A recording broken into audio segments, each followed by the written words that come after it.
Here's the audience. There you go. Oops. Okay. These are my note cards. First note card. Second note card. Third note card. And stuck. Fourth note card. Go back to the first. I'll head this way.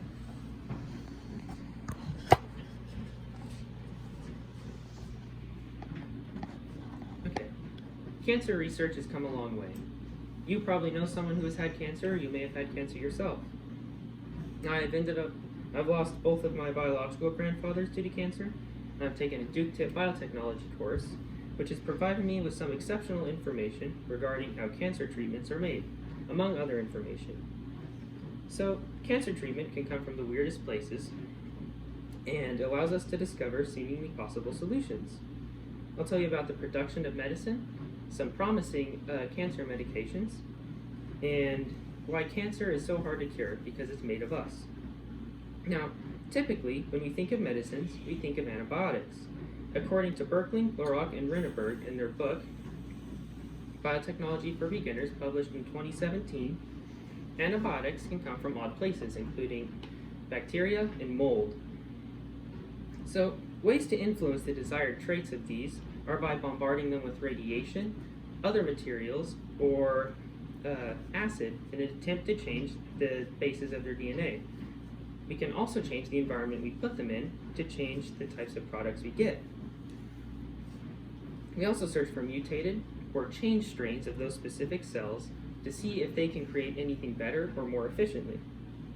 We can force the selection of the more effective strains, but this is time consuming. If we're lucky, we end up with something that would end up being more effective than what we had previously found, hopefully against cancers or other forms of illness.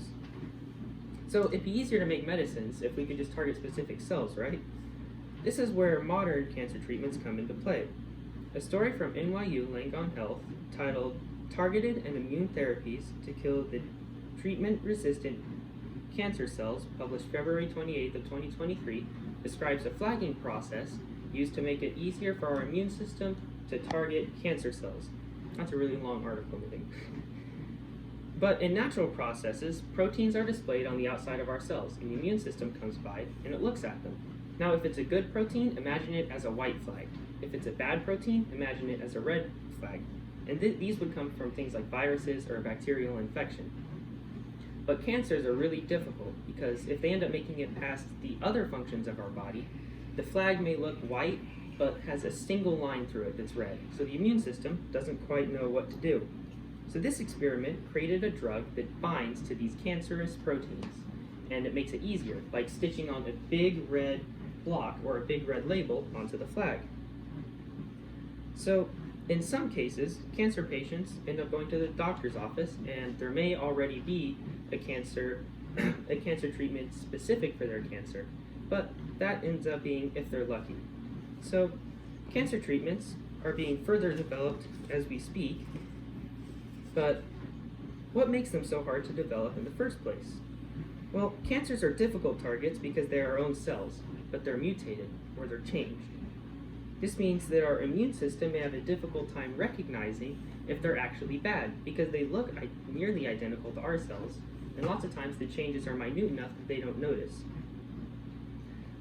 If a cell can be designed to either place or target these red flags, then our immune system, or a specifically designed cell, would be able to inhibit the production of these cancers.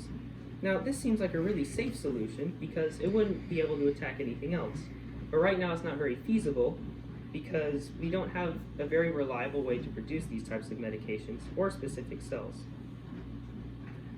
But another story from MIT Technology Review by Regoleto, published in 2015, titled Biotech's Coming Cancer Cure, mentions a new experimental form of this type of medicine, where they take your own immune cells and they would change them so that they can better target specific types of cancer cells. Or they would end up removing an inhibitor so that they could more easily target the cancer cells without having to think about it. They'd be more willing to attack these cells. So this is a brief explanation of some newer processes to make cancer treatments. Although it's a very complex problem, some of these newer methods have shown a lot of promise in being able to help.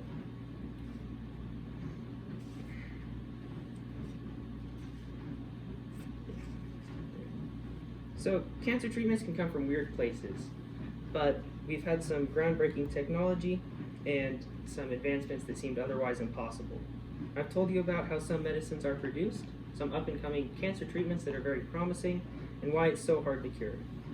So now that cancer treatments are advancing, it's a waiting game for technologies to improve and for safe solutions to become more commercially available.